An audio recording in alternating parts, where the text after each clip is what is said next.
हरे हरे कृष्ण कृष्ण कृष्ण हरे हरे राम राम राम हरे कृष्ण कृष्ण कृष्ण हरे राम राम हरे कृष्ण। ओम अज्ञानतिमिरान्धस्य ज्ञानाञ्जनशलाकया चक्षुर्मिलितं येन तस्मै श्रीगुरवे नमः। श्रीचैतन्यमनोभीष्टं स्थापितं येन भूतले स्वयं रूपः कदा मह्यं ददाति स्वापदान्तिकम्। वन्देऽहं श्रीगुरो श्रीयुतपदकमलं श्रीगुरून् वैष्णवांश श्रीरूपं साग्रजातं सहगण रघुनाथान्वितं तं सजीवं साद्वैतं सावधूतं परिजनसहितं कृष्णचैतन्यदेवं श्रीराधाकृष्णपादान् सहगण ललिता श्रीविशाखान्वितां च नमो विष्णुपादाय कृष्णप्रेष्ठाय भूतले श्रीमते भक्तिवेदांत स्वामिनिति नामिने नमस्ते सारस्वती देवे गौरवाणी प्रचारिणे निर्विशेष शून्यवादी पाश्चात्य देशतारिणे। हे कृष्णा करुणा सिंधो दीनबंधो जगत्पते गोपेश गोपिका कांत राधा कांत नमोस्तुते। तप्त कांचन गौरांगी राधे वृंदावनेश्वरी वृषभानुसुते देवी प्रणमामि हरिप्रिये। वाञ्छाकल्पतरुभ्यश्च कृपा सिन्धुभ्य एव च पतितानां पावनेभ्यो वैष्णवेभ्यो नमो नमः। जय श्री कृष्ण चैतन्य प्रभु नित्यानंद श्री अद्वैत गदाधर श्रीवासादि गौर भक्त वृंद। हरे कृष्ण कृष्ण कृष्ण हरे हरे हरे राम राम राम हरे हरे। हरे कृष्ण అందరికి। సో ఈరోజు భక్తి సదాచార్ క్లాస్కి మీ అందరికీ కూడా ఇస్కాన్ శ్రీ శ్రీ రాధా గోవింద ఆలయము మంగళూరు కర్ణాటక తరపున స్వాగతం తెలియచేస్తూ ఉన్నాము. సో ఈ భక్తి సదాచార్ అనేటువంటి క్లాస్లో మనము భీష్మదేవుని ప్రార్థనలు అనేటువంటి అంశంలో ఉన్నాము. సో ఆ శుద్ధ భక్తుడైనటువంటి భీష్ముడు ఆ భగవానుని కీర్తించినటువంటి ఆ అంశాలను మనము అవగాహన చేసుకుంటూ ఉన్నటువంటి స్థితి. ఈ భీష్ముని యొక్క ప్రార్థనలు శ్రీమద్ భాగవతము ప్రథమ స్కందము 9వ అధ్యాయము అయినటువంటి శ్రీకృష్ణ భగవానుని సమక్షమున భీష్మదేవుని నిర్యాణము అనేటువంటి అధ్యాయంలో మనము చూసేటువంటి అంశాలు. సో ఆ భీష్మదేవుడు ఆయన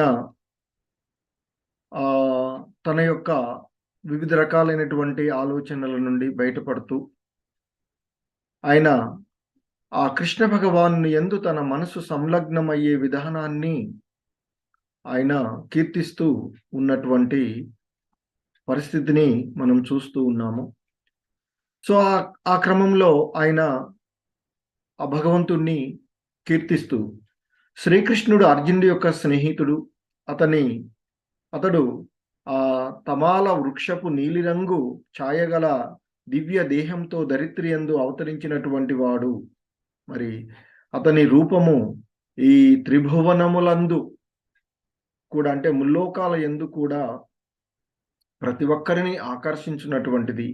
మరి అటువంటి ఆ దేవదేవునిపై నా మనసు లగ్నమగుగా కానీ ఆయన కీర్తించడము.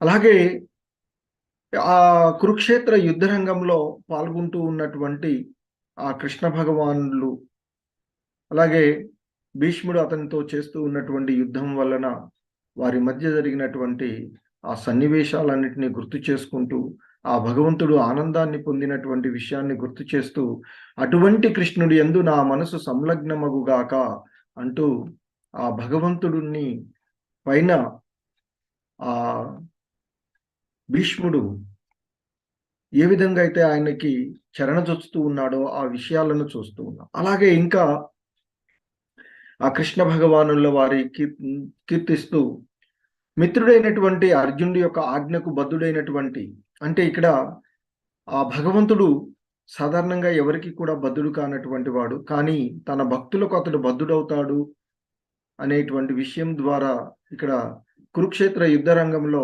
అర్జునుడికి రథసారథిగా ఉన్నటువంటి ఆయనను, అలాగే ఆ కురుక్షేత్ర యుద్ధంలో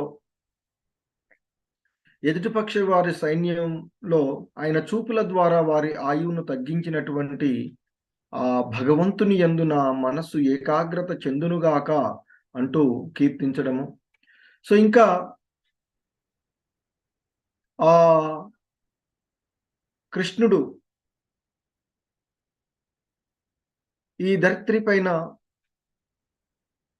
సాధారణమైనటువంటి ఒక అర్జునుడి యొక్క రథసారథిగా గోచరించినప్పటికీ కూడా ఆయన ఆధ్యాత్మిక జ్ఞానాన్ని ఒసగేటువంటి వాడు, అజ్ఞానాన్ని నశింపచేసేటువంటి వాడు. మరి అటువంటి దేవదేవుని చరణముల యందు సదా నాకు ఆసక్తి కలుగును గాక అంటూ కీర్తించడము. ఇంకా చెప్తాడు, ఆ భగవంతుడు తన భక్తుల యొక్క ఆజ్ఞను అంటే ప్రతిజ్ఞను నెరవేర్చడానికి తన ప్రతిజ్ఞను కూడా వదిలివేసేటువంటి వాడు అని. మరి అటువంటి ఆ దేవాది దేవుడి పైన నా మనసు సంలగ్నమగుగాక అంటూ కీర్తించడము. సో ఇంకా ఆయన మనం గతంలో చూసినటువంటి శ్లోకంలో ఆయన చెప్తాడు, ముక్తిని వసగేటువంటి ముకుందుడైనటువంటి శ్రీకృష్ణ భగవానుడే నాకు పరమగమ్యమగుగాక. మరి ఆ దేవాది దేవుడే ఈ జీవులందరికీ కూడా పరమగమ్యము. ఈ జీవులందరి యొక్క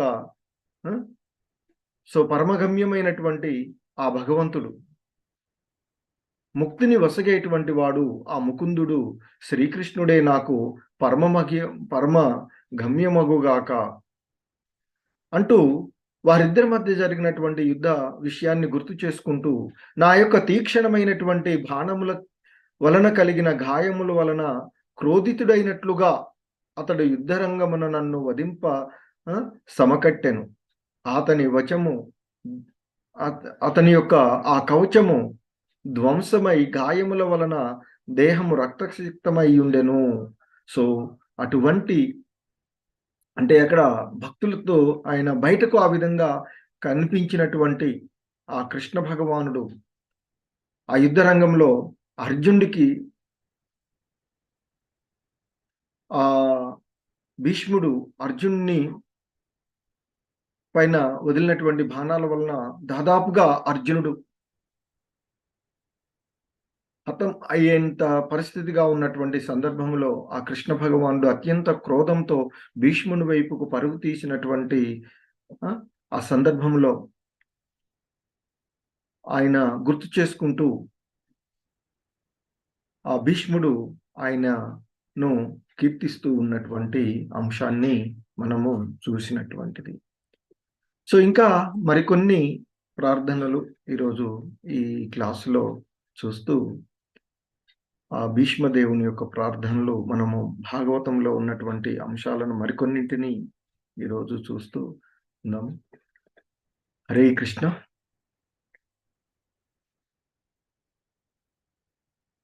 సో ఇంకా ఆ భీష్మ పితామహుడు, ఆ కురువంశ వృద్ధుడు, శుద్ధభక్తుడు అయినటువంటి భీష్ముడు ఆ కృష్ణ భగవానుల వారిని ఈ విధంగా కీర్తిస్తూ ఉన్నటువంటి మరొక శ్లోకము మనకి ఆ శ్రీమద్ భాగవతము మొదటి స్కందము 9వ అధ్యాయము 39వ శ్లోకము ఈ విధంగా ఆయన కీర్తిస్తుంది. విజయ రథ కుటుంబ ఆతతోత్రే ధృతహయ రస్మిన్ తత్ శ్రీయే క్షణీయే భగవతిరతిరస్తు మే ముమూర్షో యమిహ నిరీక్ష్య హతాగతా స్వరూపం. సో ఇంకా ఆ భీష్ముడు కృష్ణ ఇంకా ఈ విధంగా ఆయన్ని స్మరించుకుంటూ ఉన్నటువంటి విజయ రథ కుటుంబ ఆతతోత్రే ధృత హయరస్మిన్ని తత్శ్రీయే క్షణీయే భగవతిరతిరస్తు మే ముమూర్షో యమిహ నిరీక్ష్య హతాగతాః స్వరూపం. సో ఇంకా ఆ భీష్ముడు ఈ విధంగా అంటూ ఉన్నటువంటిది, ఈ మరణ సమయమున నా చరమ ఆకర్షణము శ్రీకృష్ణ భగవానుడే అగుగాక అంటూ శ్రీకృష్ణ భగవానుడు మనకు భగవద్గీతలో చెప్తాడు. అంత్య సమయమున ఎవరైతే నన్ను స్మరించుకుంటారో వారు నా ధామాన్ని చేరుకుంటారు, నాలో ఐక్యమవుతారు అని చెప్తారు. అంటే ఆయన యొక్క స్థితిని పొందుతారు అని చెప్తారు. మరి అదే ఇక్కడ భీష్ముడు కూడా ఆయన్ని ఈ విధంగా కీర్తిస్తున్నాడు. ఈ మరణ సమయమున, ఎందుకంటే భీష్మ పితామహుడు ఆ కురుక్షేత్ర యుద్ధంలో ఆ దేహాన్ని వదిలి ఎటువంటి స్థితి, అంత్యకాలము ఆసన్నమైనటువంటి పరిస్థితి. సో కాబట్టి ఆ అంత్యకాలమున భీష్ముడు ఆయన్ని ఈ విధంగా స్మరిస్తూ ఉన్నాడు. ఈ మరణ సమయమున నా చరమ ఆకర్షణము శ్రీకృష్ణ భగవానుడే అగుగాక అంటూ ఇంకా ఆయన ఆ కురుక్షేత్ర యుద్ధ రంగంలో ఆయన తెలుసుకున్నాను ఈ విధంగా గుర్తించుకుంటున్నాడు. ఎడమ చేత పగ్గములను కుడి చేత చండ్రకోలను పట్టి రథముని, అంటే అక్కడ ఆ రథాన్ని అదిలిస్తూ ఆ ఎడమ చేతిలోనేమో ఆ గుర్రాలకు కట్టబడినటువంటి కళ్యాలను, ఆ పగ్గాలను పట్టుకుని, కుడి చేత్తోనేమో చండ్రకోలను పట్టి అర్జునుని రథమునకు అన్ని విధములుగా రక్షణమును గూర్చుటకు జాగురూకునిగా నిలిచిన అర్జున్ని రథసారథి యందు నేను మనసు లగ్నము చేసేదను. కురుక్షేత్రమున అతనిని దర్శించిన వారందరూ మరణాంతరమున తమ నిజ రూపములను పొందియుండిరి అంటూ ఆ కృష్ణ భగవాను కురుక్షేత్ర యుద్ధ రంగంలో ఉన్నటువంటి కృష్ణ భగవానుల వారిని ఆయన గుర్తు చేసుకుంటూ ఉన్నటువంటి స్థితిని ఇక్కడ మనము చూస్తూ ఉన్నటువంటిది. ఎందుకంటే ఆయన అంటూ ఉన్నటువంటిది విజయ రథ కుటుంబ ఆతతోత్రే ధృత హయరస్మిని తత్శ్రీ ఏ క్షణీయే భగవతిరతిరస్తు మే ముమూర్షో యమిహ నిరీక్ష్య హతాగతా స్వరూపం. అంటే ఆ కురుక్షేత్ర రణరంగంలో అర్జునుడి యొక్క రథసారథిగా ఉన్నటువంటి ఆ కృష్ణ భగవానుడు ఎడమ చేతిలోనేమో ఆ గుర్రాలకు కట్టబడినటువంటి పగ్గాలను పట్టుకుని, కుడి చేత్తోనేమో ఆ గుర్రాలను అదిలించడానికి ఉన్నటువంటి చండ్రకోలను పట్టి అర్జున్ యొక్క రథానికి అన్ని విధాలుగా రక్షణ కూర్చడానికి జాగ్రత్తతో, ఎందుకంటే యుద్ధ రంగంలో అన్ని వైపుల నుండి శత్రువులు దాడి జరిపేటువంటి అవకాశం ఉంది. అలా హాని కలగకుండా అర్జున్ని జాగ్రత్తతో రక్షిస్తూ ఉన్నటువంటి, మరి అంటే భక్తులను రక్షిస్తూ ఉన్నటువంటి ఆ రథసారథి అయినటువంటి ఆ దేవాది దేవుణ్ణి పైన నా మనసు సంలగ్నం చేసేదను నేను. కురుక్షేత్ర రణరంగమున అతనిని, ఆ భగవంతుణ్ణి దర్శించినటువంటి వారందరూ కూడా, అంటే ఆ కురుక్షేత్ర యుద్ధ రంగంలో కృష్ణ భగవానులు వారిని చూస్తూ మరణం పొందినటువంటి వారందరూ కూడా తమ యొక్క నిజ రూపములను పొందియుండిరి. అంటే ఇక్కడ మనం అర్థం చేసుకోవాల్సినటువంటిది, మనం ఉన్నటువంటి ఈ రూపము, ఈ దేహము నిజమైనటిది, వాస్తవమైనటువంటిది కాదు. ఆల్రెడీ మనం భగవద్గీతలో చూస్తాం ఏ విధంగానైతే మనము ఈ వస్త్రాలను మారుస్తూ ఉంటామో అదే మాదిరిగా ఆత్మ కూడా ఈ దేహాలను మారుస్తూ ఉంటుంది. సో ఆ ఆత్మ యొక్క వాస్తవిక రూపము, నిజ రూపము ఆ భగవంతుని యొక్క ధామాన్ని చేరినప్పుడు అతడు పొందేటువంటిది. సో కాబట్టి ఇక్కడ కురుక్షేత్ర రణరంగంలో యుద్ధంలో పాల్గొనినటువంటి యుద్ధ వీరులందరూ కూడా ఆ భగవంతుని చూస్తూ యుద్ధం రంగంలో దేహాన్ని వదిలివేసినటువంటి వారందరూ కూడా అంత్యకాలమున ఆ భగవంతుని స్మరణలోనే ఆ భగవంతుని చూస్తూ ఈ దేహాన్ని వదిలివేశారు కనుక వారందరూ కూడా వారి వారి యొక్క నిజ రూపములు, ఇక్కడికి వచ్చినటువంటిదంతా కూడా తాత్కాలికమైనటువంటి రూపం ఇది. సో మరి ఈ తాత్కాలికమైనటువంటి ఈ దేహాన్ని వదిలేసి శాశ్వతమైనటువంటి, నిజమైనటువంటి, వాస్తవికమైనటువంటి వారి యొక్క స్థితిని పొందారు అని చెప్తున్నారు. ఎందుకంటే భక్తియుత సేవ ద్వారా మాత్రమే ఆధ్యాత్మికమైనటువంటి సంబంధాన్ని కలిగి ఉన్నటువంటి కారణంగానే శుద్ధ భక్తుడైనటువంటి వాడు శ్రీకృష్ణ భగవానుణ్ణి సదా తన హృదయంలో చూడగలుగుతారు అని చెప్తూ ఉంటారు. మరి అటువంటి శుద్ధ భక్తులు ఆ భగవంతుని క్షణకాలం కూడా మరువలేరు. కనుకనే ఇక్కడ ఈ భీష్ముడు, శుద్ధ భక్తుడైనటువంటి భీష్ముడు నిరంతరం కూడా ఆ భగవంతుణ్ణి తాను దర్శించుకున్నటువంటి వివిధ రూపాలలో ఆయన్ని కీర్తిస్తూ ఉన్నటువంటిది. సో ఆ విధంగా శుద్ధ భక్తులు భగవాన్ని క్షణకాలం కూడా మరవలేకుండా ఉండేటువంటి స్థితినే సమాధి స్థితి అని అంటారు అని చెప్తారు. ఇతర కలాపాలన్నిటి నుండి కూడా ఇంద్రియాలను నిగ్రహించినటువంటి యోగి అయినటువంటి వాడు ఆ పరమాత్మపై ధ్యానం చేయడానికే కూడా ప్రయత్నం చేస్తూ ఉంటారు అనేటువంటి చెప్తూ ఉంటారు శ్రీల ప్రభుపాదుల వారు.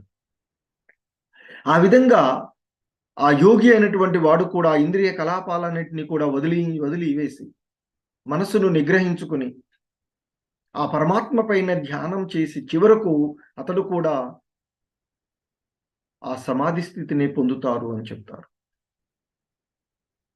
భక్తులు ఎప్పుడు కూడా ఆ భగవంతుని యొక్క రూపము, అతని యొక్క పవిత్ర నామము, ఆయన యొక్క యశస్సు, ఆయన యొక్క లీలలను నిరంతరము స్మరించుట ద్వారా వారు సులభంగా సమాధి అగ్నులవుతారు. అంటే నిరంతరం కూడా క్షణకాలం కూడా భగవంతుని మర్చిపోలేకుండా ఉండేటువంటి స్థితి ఎప్పుడు వస్తుంది అంటే ఆ శుద్ధ భక్తుల భగవాన్ యొక్క రూపాన్ని, ఆయన యొక్క నామాలను, భీష్ముడు చేసింది కూడా అదే కదా, ఆయన రూపాన్ని నిరంతరము స్మరిస్తూ ఉన్నాడు, ఆయన యొక్క నామాలను నిరంతరము కీర్తిస్తూ ఉండేటువంటి వాడు, మనకి విష్ణు సహస్రనామాన్ని చెప్పినటువంటి వాడు. సో ఆ విధంగా శుద్ధ భక్తులు ఎప్పుడు కూడా ఆ భగవంతుణ్ణి, ఇక్కడ భీష్ముడు మరి ఆ విశుద్ధ భక్తుడైనటువంటి భీష్ముడు ఆయన్ని ఆ రణరంగంలో పార్థసారథి, అర్జునుడి యొక్క రథసారథిగా ఉన్నటువంటి రూపాన్ని అతడు నిరంతరము ధ్యానిస్తూ ఉన్నటువంటి స్థితిని మనం ఇక్కడ చూస్తూ ఉన్నటువంటిది.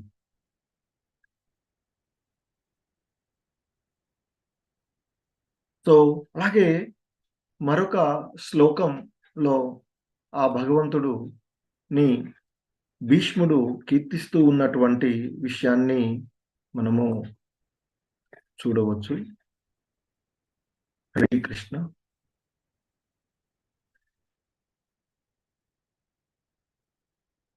సో మరొక శ్లోకంలో ఈ విధంగా భీష్ముడు ఆ భగవంతుడిని కీర్తిస్తూ ఉన్నటువంటి విషయం, లలిత గతి విలాస వల్గుహాస ప్రణయ నిరీక్షణ కల్పితో రుమానః కృతమనుకృతవత్య ఉన్మదాందాః ప్రకృతి మగన్ కిల యస్య గోపవద్వః. సో ఇంకా ఆయన ఈ విధంగా ఆ కృష్ణ భగవానుల వారిని ఆయన కీర్తిస్తున్నాడు, స్మరిస్తూ ఉన్నాడు. ఎవని సుందరమైన గమనములు, హాసములు వజ్రధామమునందలి గోపికల మనసులను ఆకర్షించునో అట్టి శ్రీకృష్ణుని యందు నా మనసు లగ్నమగుగాక. అంటే ఇక్కడ గోపికలు ఆ దేవదేవుని ప్రత్యేక గమనములనే అనుకరించి ఉన్నటువంటి విషయాన్ని గుర్తు చేస్తున్నారు. సో ఇక్కడ ఆ భీష్ముడు ఆ భగవంతుణ్ణి కీర్తిస్తున్నాడు.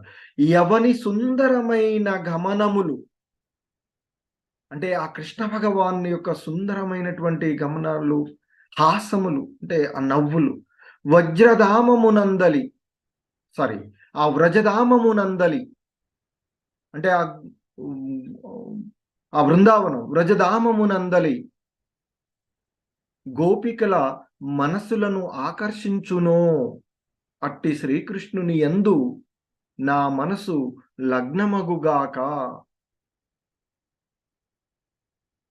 అంటే రాస నృత్యము నుండి అతడు అంతర్ధానం చెందినప్పుడు గోపికలు ఆ దేవదేవుని ప్రత్యేక గమనములనే అనుకరించి ఉండిరి అనేటువంటి విషయాన్ని ఇక్కడ గుర్తు చేస్తున్నారు. అంటే ఇక్కడ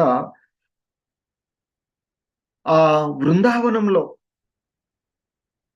గోపికలు ఆయనతో జరిపినటువంటి ఆ రాస క్రీడలు అంటే నృత్యము, ఇక్కడ ఆ గోపికలు అందరూ కూడా ఆ భగవంతునితో నృత్యం చేసినటువంటి విషయాన్ని గుర్తు చేస్తూ, ఎందుకంటే శుద్ధమైనటువంటి ప్రేమకు, శుద్ధమైనటువంటి ప్రేమ భక్తికి పరాకాష్ఠగా ఉన్నటువంటి ఆ గోపికలను ఆయన గుర్తు చేస్తూ ఉన్నారు, శుద్ధ భక్తులు.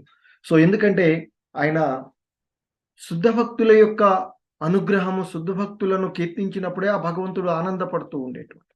మరి ఇక్కడ ఆ కృష్ణ భగవాన్తో కలిసి సమాన స్థాయిలో నృత్యం చేయటం ద్వారా ఆ ప్రణయంలో భగవంతుణ్ణి ఆలింగనం చేసుకునడం ద్వారా, హాస్యంన అతని పట్ల నవ్వుట ద్వారా, ప్రేమతో ఆయనను చూచుట ద్వారా ఆ వ్రజభూమి అందలి ఆ వృందావనం నందలి గోపికలు భక్తియుత సేవ ఎందలి ఉన్మాద స్థితిలో ఆ దేవదేవునితో గుణరీత్య ఏకత్వము పొందారు అనేటువంటి విషయాన్ని చెప్తారు శ్రీల ప్రభుపాదులు.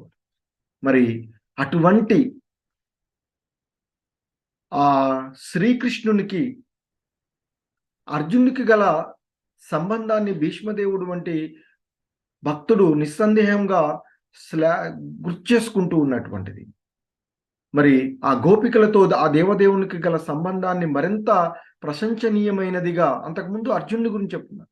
సో ఇక్కడ ఆ భగవంతుడితో గోపికలకు గల సంబంధము ఎంతో ప్రశంసనీయమైనటువంటిది. ఎందుకంటే గోపికలు ప్రదర్శించినటువంటి ఆ ప్రేమ భక్తి సహజ సిద్ధమైనటువంటి భక్తి వారిది. సో కాబట్టి వారిని ఇక్కడ కీర్తిస్తూ ఉన్నాడు ఆ భీష్ముడు. ఎందుకంటే ఆ పవిత్రమైనటువంటి భక్తియుత సేవే గోపికలు చేసినటువంటిది. సో కాబట్టి వారిని ఇక్కడ కీర్తించేటువంటి విషయాన్ని మనం చూడవచ్చు. అలాగే మరి ఎంతో భాగ్యశీలి అయినటువంటి అర్జునుడు ఆ రథసారథిగా శ్రీకృష్ణుని స్నేహపూర్వకమైనటువంటి సేవను కూడా ఆ దేవదేవుని యొక్క కరుణ ద్వారా పొందగలిగినటువంటి వాడు అర్జునుడు. అయితే మరి అర్జునుడు కానివ్వండి, భీష్ముడు, ఎందుకంటే అర్జునుడికి ముందు కృష్ణ భగవానుడు రథసారథిగా ఉన్నారు యుద్ధరంగంలో, భీష్ముడికేమో ఎదురుగా ఉన్నటువంటిది. సో కాబట్టి ఆ భీష్మ పితామహుడు అర్జునుడి యొక్క ఆ శ్యామ సుందర రూపాన్ని నిరంతరము చూసేటువంటి అవకాశము అర్జునుడి కంటే కూడా ఎక్కువగానే భీష్మదేవుడికి లభించింది అని చెప్తుంటారు మనకి గురువులు. సో ఇక్కడ మరి భీష్మ పితామహుడు ఎందుకు మరి వారిని గుర్తు చేసుకుంటున్నాడంటే, తన యొక్క శుద్ధ భక్తులను కీర్తించినప్పుడు ఆ భగవంతుడు అధికంగా ఆనందాన్ని పొందుతాడు అంట. అందుకే భీష్ముడు ఆయనని సేవించినటువంటి శుద్ధ భక్తి ద్వారా సేవించినటువంటి ప్రేమ భక్తి ద్వారా సేవించినటువంటి అసమానమైనటువంటి వారైనటువంటి ఆ గోపికలను స్మరిస్తూ ఉన్నాడు భీష్ముడు. ఎందుకంటే శ్రీకృష్ణుడితో గోపికలు పొందినటువంటి ఏకత్వము, నిరాకార వాదులు పొందేటువంటి సాయుధ్యమైనటువంటి ముక్తిగా ఎన్నడూ భావించరాదు అని చెప్తారు శ్రీల ప్రభుపాదుల వారు. సో కాబట్టి ప్రేమించే వాళ్ళు మరియు ప్రేమనొందేటటువంటి ఇరువురు కూడా ఆ ఇరువురి యొక్క భావాలు ఏకమగుటయే వాస్తవమైనటువంటి పూర్ణమైనటువంటి భావావేశము అని చెప్తారు.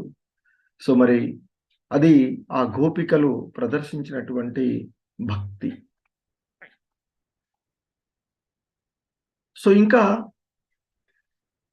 ఆ భీష్మ పితామహుడు భగవంతుణ్ణి స్మరిస్తూ చెప్పినటువంటి మరొక శ్లోకము మనము చూసినట్లయితే,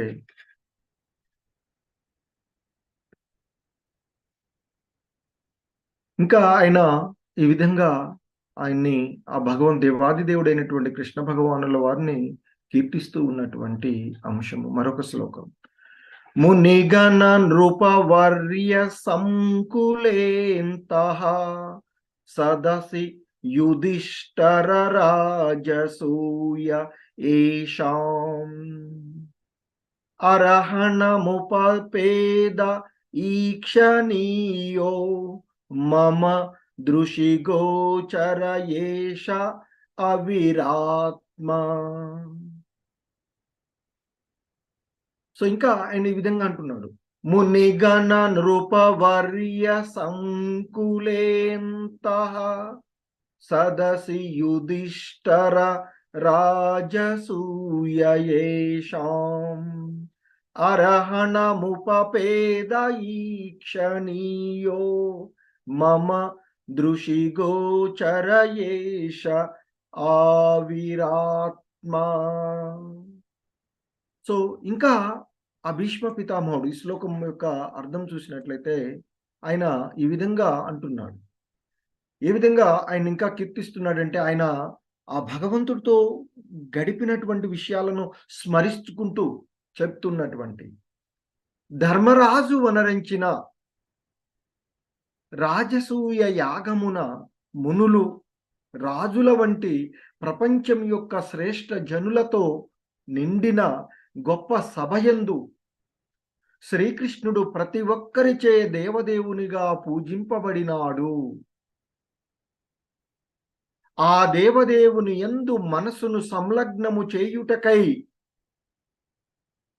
నా సమక్షమున జరిగిన ఆ సంఘటనను నేను స్మరించుచున్నాను అంటూ చెప్తున్నాడు. సో ఇక్కడ మనం చూసినట్లయితే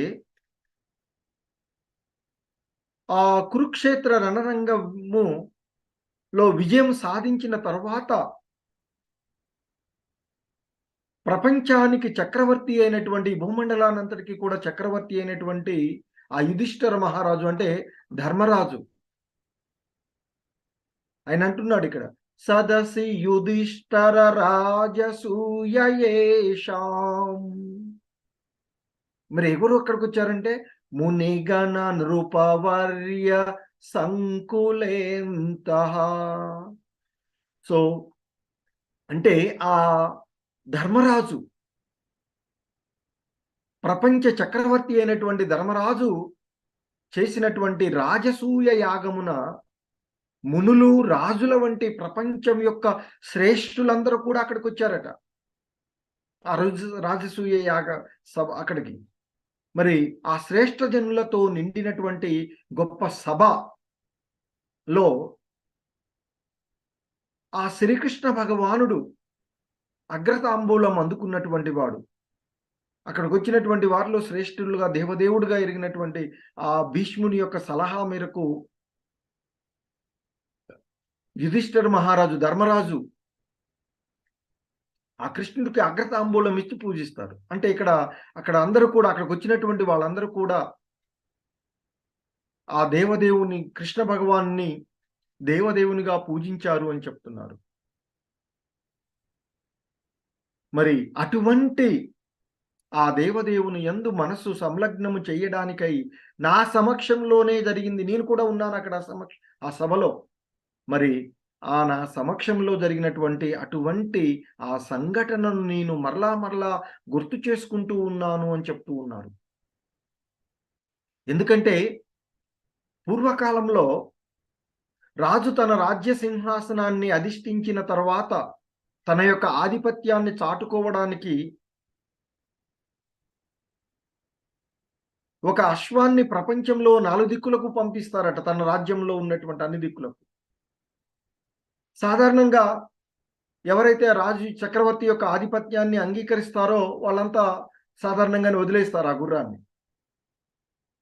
కానీ ఆ చక్రవర్తి యొక్క ఆధిపత్యాన్ని అంగీకరించినటువంటి వాళ్ళు లేదా రాజులు లేదా రాజకుమారులు కొంత స్వతంత్రాన్ని కలిగి ఉంటారట. అంటే అంగీకరించకుండా ఉండేటువంటి. అటువంటి వాళ్ళు ఆ గుర్రాన్ని ఆపివేస్తారు, బంధిస్తారు. అప్పుడు అక్కడికి వెళ్లి ఆ చక్రవర్తి వారితో యుద్ధం చేస్తారు. ఒకవేళ వాళ్ళు విజయం సాధించినట్లయితే వాళ్ళ రాజ్యం వాళ్ళే ఉంచుకుంటారు. సో, ఒకవేళ ఓడిపోయినట్లయితే మరలా ఆ చక్రవర్తి యొక్క ఆధిపత్యాన్ని అంగీకరించవలసి ఉండేటువంటిది. సో, అలాంటి సందర్భంలో ఇక్కడ ధర్మరాజు తన యొక్క ఆధిపత్యాన్ని ప్రపంచ రాజులందరికీ కూడా పాల్గొనే విధంగా రాజసూయ యాగాన్ని ఆహ్వానం పంపుతారు. సో, ఆ విధంగా ఆహ్వానితులైనటువంటి వాళ్ళందరూ కూడా అక్కడికి వచ్చారు. అందులో ముఖ్యంగా బ్రాహ్మణులు, క్షత్రియులు, సంఘంలో ఉన్నటువంటి ఉన్నతులైనటువంటి వాళ్ళందరూ కూడా అక్కడికి వచ్చారు అని చెప్తారు.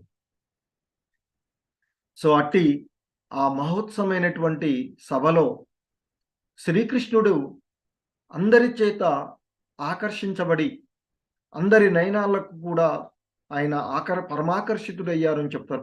ప్రతి ఒక్కరు కూడా శ్రీకృష్ణుని దర్శింపగోరిరి అని చెప్తారు. అంతేగాకుండా ప్రతి ఒక్కరు కూడా ఆ దేవదేవునికి గౌరవపూర్వకమైనటువంటి వందనాలు అర్పింపగోరారు అని చెప్తున్నారు.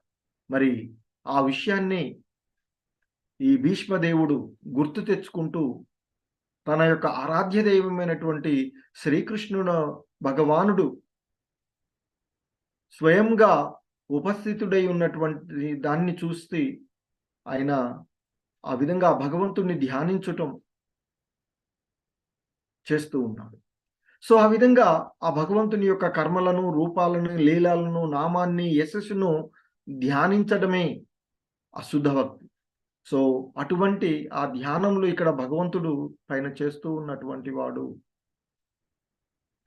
భీష్ముడు. అంతేకాని ఆ నిరాకారవాదులు చేసేటువంటి ధ్యానం కాదు సమాధి.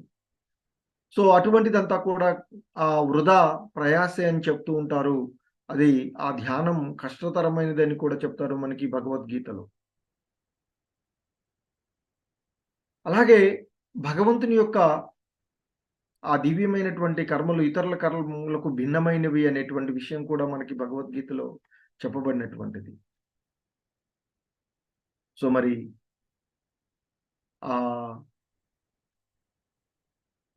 ఎవరైతే ఆ దేవాది దేవుడైనటువంటి కృష్ణ భగవానుల వారిని నిరంతరము స్మరిస్తూ ఉంటారో వారు మరణానంతరం కూడా ఆ భగవంతుని స్థితిని పొందగలుగుతారు అని. మరి అటువంటి ఆ భగవానుడు ఇక్కడ స్వయంగా నిలిచి ఉన్నటువంటి సమయాన ఆ భగవంతుణ్ణి స్మరిస్తూ ఆయనతో జరిపినటువంటి సంఘటనలన్నిటిని కూడా గుర్తు చేసుకుంటూ తన దేహాన్ని వదలడానికి సిద్ధపడి ఉన్నటువంటి వాడు భీష్మ పితామహుడు. సో, ఇంకా మరొక శ్లోకం ద్వారా ఆయన యొక్క కీర్తనలను మనకి పూర్తి గావించబడుతూ ఉన్నటువంటి అంశము.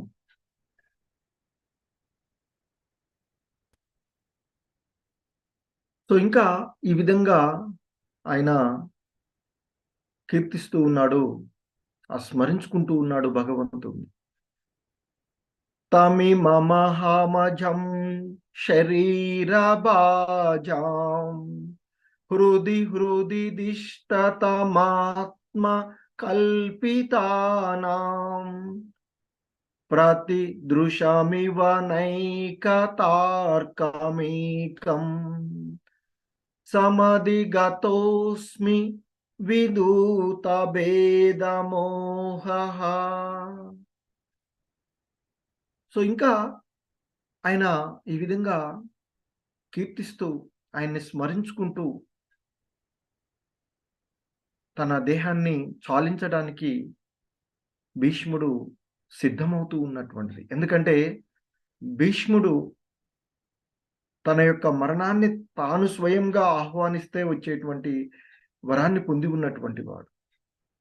సో ఆ విధంగా ఉన్నటువంటి ఆయన ఈ విధంగా అంటూ ఉన్నాడు ఆ భగవంతుడు. నేనిప్పుడు నా ఎదుట నిలిచియున్న ఆ ఏకైక భగవానుడైన, అంటే ఈ మొత్తానికి విశ్వంలో ఏకైక భగవానుడు శ్రీకృష్ణుడు అనేటువంటి విషయాన్ని ఇక్కడ మనకు చెప్తున్నారు. నేనిప్పుడు నా ఎదుట నిలిచియున్న ఆ ఏకైక భగవానుడైన శ్రీకృష్ణుని సంపూర్ణ ఏకాగ్రతతో ధ్యానింపగలను. ఏల అనగా మనోకల్పనా పరుల హృదయములతో సహా ప్రతివారి హృదయమునందు గల ఆ దేవదేవుని ఉనికి విషయమున భేదభావమును నేనిప్పుడు దాటి తిని.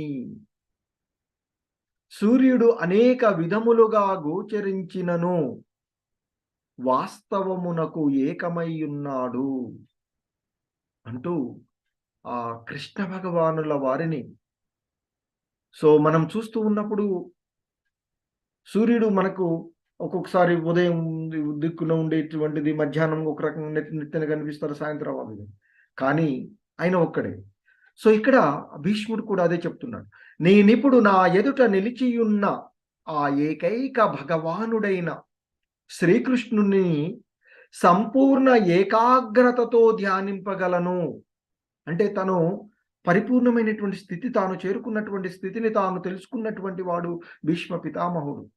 ఎలా అంటే మనోకల్పనా పరుల హృదయములతో సహా ప్రతివారి హృదయమునందు గల ఆ దేవాది దేవుడు ఉనికి విషయంన భేదభావమును నేనిప్పుడు దాటి తిని.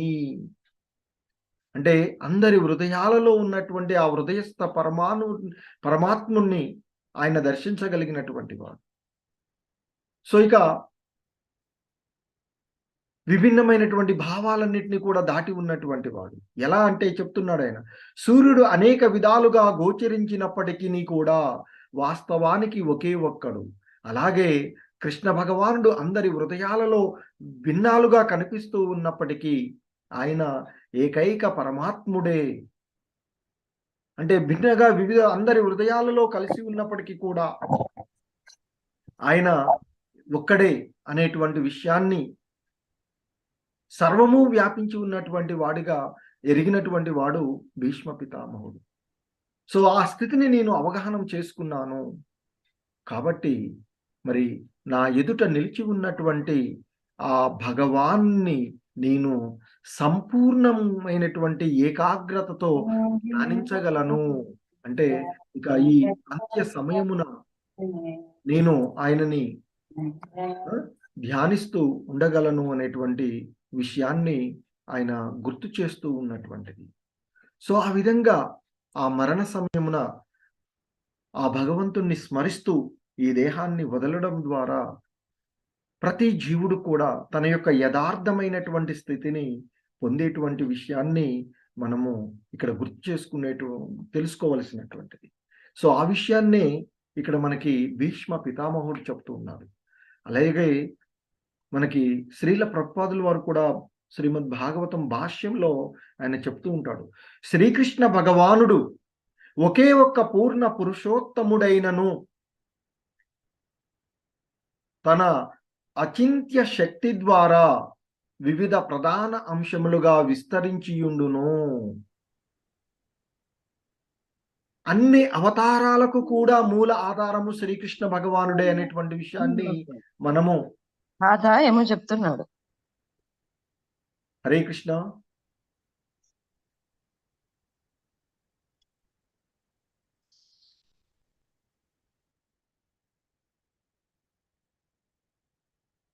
సో ఆ భగవంతుణ్ణి శ్రీకృష్ణ భగవానుడే అన్ని అవతారాలకు కూడా మనం చూస్తూ ఉన్నటువంటి వివిధ రకాలు విష్ణువు అయిన మహావిష్ణువు, తర్వాత అంటే కారణోదక సాయి విష్ణువు, గర్భోదక సాయి విష్ణువు, క్షీరోదక సాయి విష్ణువు, ఆ తర్వాత వివిధ అవతారాలన్నిటికీ కూడా మూల ఆధారము ఆ భగవంతుడే అనేటువంటి విషయాన్ని మనము విశ్వరూప దర్శనముల ద్వారా చూస్తాం. తర్వాత భగవంతుడు కూడా మనకి వివిధ అధ్యాయాలు ఆయన చెప్తూ ఉంటుంది. మరి ఆ పూర్ణ పురుషోత్తముడైనటువంటి ఆ భగవంతుడు ఆయన యొక్క అచింత్య శక్తి ద్వారానే వివిధ అంశాలుగా విస్తరించి ఉన్నాడు అనేటువంటి అంశం. సో అలా వివిధ అవతారాలుగా విస్తరించినప్పటికీ ఆ భగవంతుడు ఒక్కడే అనేటువంటి కృష్ణుడే అన్నిటికీ ఆధారము, ఆయనే పూర్ణ పురుషోత్తముడు అనేటువంటి విషయాన్ని గమనించినటువంటి వాడు ఆ భీష్మ పితామహుడు. మరి ఆయన ఆ భగవంతుని యొక్క అచింత్య శక్తి యొక్క జ్ఞానము లోపించినందునే భేదభావము కలుగుచున్నది. సో ఆయన యొక్క అవతారాలకు భిన్న అంశాలను వేరుగా అనేటువంటి భావన ఆ అజ్ఞానం వలనే కలుగుతూ ఉన్నది అనేటువంటి విషయాన్ని గుర్తు చేస్తారు మనకి. కేవలము మూర్ఖులే తనను అంటే ఆ ద్వాపర యుగంలో అవతారం తీసుకున్నటువంటి ఆ కృష్ణ భగవాన్ని మానవ మాతృనిగా భావిస్తారు అనేటువంటి విషయాన్ని ఆయనే భగవద్గీత యందు కూడా చెప్పారు. ఈ మూర్ఖులు నేను అంటే అవతారం తీసుకున్నప్పుడు నన్ను గుర్తించలేకుండా ఉన్నారు అంటూ చెప్తాడు ఆయన. మరి అటువంటి మూర్ఖులు ఆయన యొక్క అచింత్య శక్తులను గూర్చి జ్ఞానము ఏ మాత్రము కలిగి ఉండలేరు అనేటువంటి విషయాన్ని చెప్తారు మనకి శ్రీల ప్రభుపాదులు.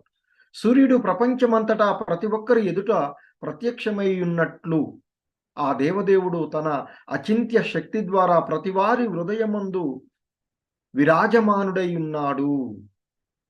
సో ఎలాగైతే మనం ప్రపంచంలో ఎక్కడి నుంచి చూసినా, అంటే మనము ఇప్పుడు ఉదాహరణకు ఒక దేశంలో ఉన్నాం అనుకోండి, మనం చూస్తే మన దగ్గరే ఉన్నట్లు అనిపిస్తుంది. ఇక్కడ ఉండి ఢిల్లీలో ఉండి చూస్తే అక్కడ కూడా వాళ్ళకి అదే విధంగా కనిపిస్తూ ఉంటాడు సూర్యుడు. సో అదే మాదిరిగా మరి ఒకడే అయినటువంటి సూర్యుడు ఎలాగైతే ఈ జనులందరికీ కూడా వాళ్ళ ఎదుటిగానే ప్రత్యక్షమై ఉన్నట్లుగా సూర్యుడు కనిపిస్తూ ఉన్నాడో, అదే మాదిరిగా ఆ దేవదేవుడు కూడా తన యొక్క అచింత్య శక్తి ద్వారా ప్రతి ఒక్కరి హృదయమునందు విరాజమానుడై ఉన్నాడు.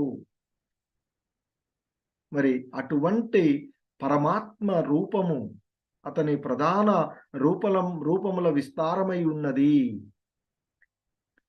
సో ఆ భగవంతుని యొక్క ఒక అంశ ద్వారా మనకి ముగ్గురు విష్ణువులు వస్తారని చెప్తాం. మహావిష్ణువు, గర్భోదక సాయి విష్ణువు, క్షీరోదక సాయి విష్ణువు. సో క్షీరోదక సాయి విష్ణువుగా ప్రతి ఒక్కరి హృదయాలలో ఆ భగవంతుడు ఉండేటువంటి విషయం. సో ప్రతి వారి హృదయమునందు అచింత్య శక్తి ద్వారా పరమాత్మగా వ్యాపించి ఉన్నటువంటి ఆయన తన స్వీయ తేజ విస్తారము ద్వారా బ్రహ్మజ్యోతిగను విస్తరించును.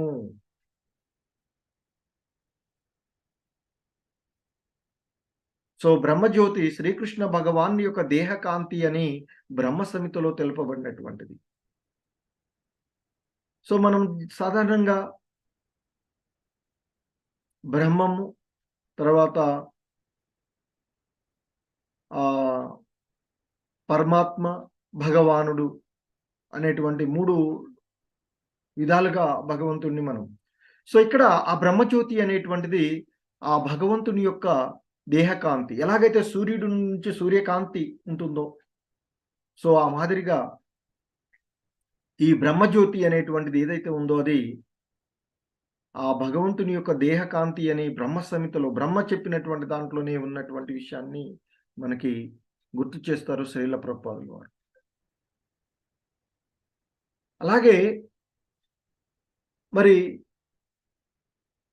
ఆయన స్వీయ తేజమైనటువంటి బ్రహ్మజ్యోతి గాని, అతని యొక్క ప్రధాన అంశ అయినటువంటి పరమాత్మ రూపం గాని ఆ భగవంతుడికి భిన్నమై ఉన్నది అని ఈ అజ్ఞానులు మాత్రమే అలా అనుకుంటారు. వాస్తవానికి అది అభిన్నమై ఉన్నటువంటిది. భిన్నం కాదు, అభిన్నమే. అటు బ్రహ్మం జ్యోతి అయినా, పరమాత్మ అయినా, భగవానుడు. సో ఈ విషయాన్ని తెలుసుకోలేనటువంటి అల్పజ్ఞులే బ్రహ్మజ్యోతి పరమాత్ముడు రూపము ఆ కృష్ణుడికి భిన్నములు అని పలుకుతారు అని చెప్తున్నారు. మరి ఈ భేదభావము భీష్ముని మనసు నుండి సంపూర్ణంగా తొలగిపోయింది ఆయనకి. కాబట్టే శ్రీకృష్ణుడే సర్వము అని అవగాహనం చేసుకొని పూర్ణమైనటువంటి తృప్తిని పొందినవాడు ఆ భీష్ముడు. అలాగే భగవద్గీతలో చెప్తారు మనకు, వాసుదేవుడే సర్వము అని, వాసుదేవునికి అన్యమైనది ఏదియును స్థితిని కలిగి ఉండజాలదు అనేటువంటి విషయాన్ని మనకి ఆ భగవద్గీత 7వ అధ్యాయంలో కూడా చెప్పబడినటువంటిది. ఇక ఆ అనుభావుడైనటువంటి భీష్ముడు ఆ విషయాన్ని ఇక్కడ ధ్రువపరుస్తూ ఉన్నటువంటిది. సో శ్రీకృష్ణుడు లేదా వాసుదేవుడే ఆది పురుషుడై ఉన్నాడు అనేటువంటి విషయాన్ని ఇక్కడ ఆయన మనకి ఆయన చెప్తూ ఉన్నటువంటి విషయాల ద్వారా కాబట్టి సాధకులు శుద్ధ భక్తులు ఆ ఇరువురు కూడా ఆ భీష్ముని యొక్క అడుగుజాడలను అనుసరించవలెననేటువంటిది మనం ఇక్కడ తెలుసుకోవలసినటువంటి అంశం. అలాగే ఇంకా చెప్తారు మనకి శ్రీల ప్రభుపాదులు, శ్రీకృష్ణుడు పార్థసారథిగా భీష్మదేవుని ఆరాధ్య దైవమై ఉన్నాడు. అదే బృందావన కృష్ణుడు గోపికలకు పరమ ఆకర్షణీయ శ్యామ సుందరునిగా ఆరాధ్యుడై ఉన్నాడు. సో మనం ఇప్పటి వరకు చూసినటువంటి వీటన్నిటి యొక్క అంశంగా ఇక్కడ శ్రీల ప్రభుపాదుల వారు మనకి తెలియచేస్తారు.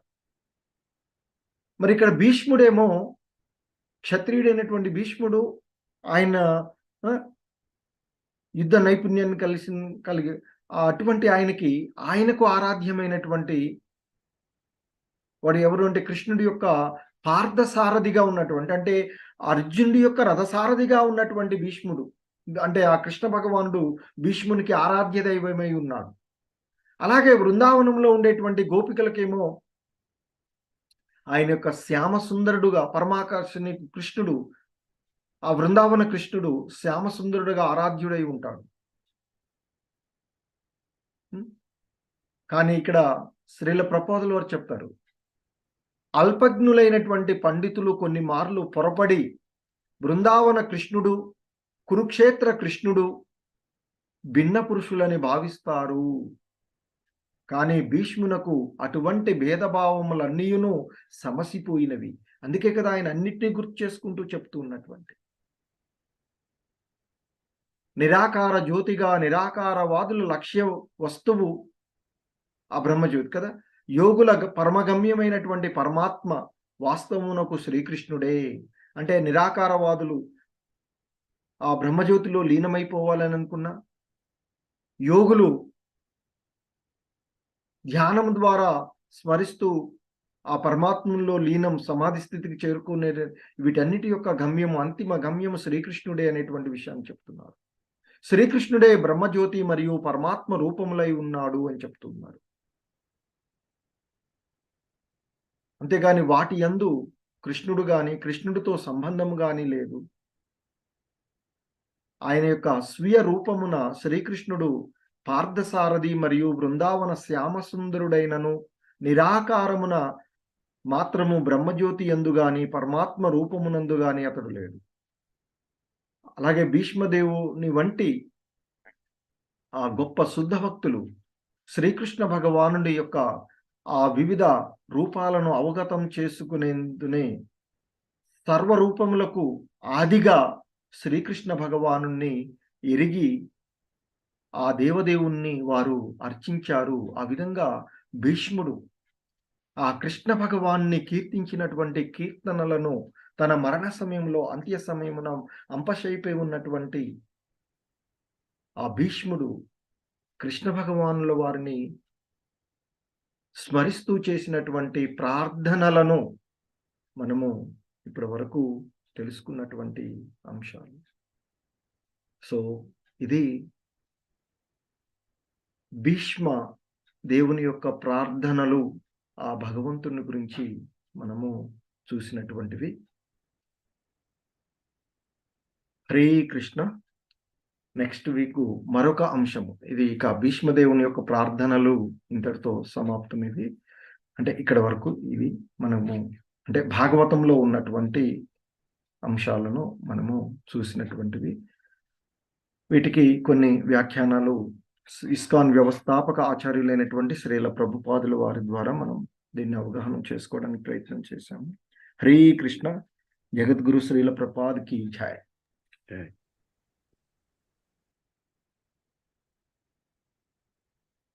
హరే కృష్ణ ప్రభుజీ.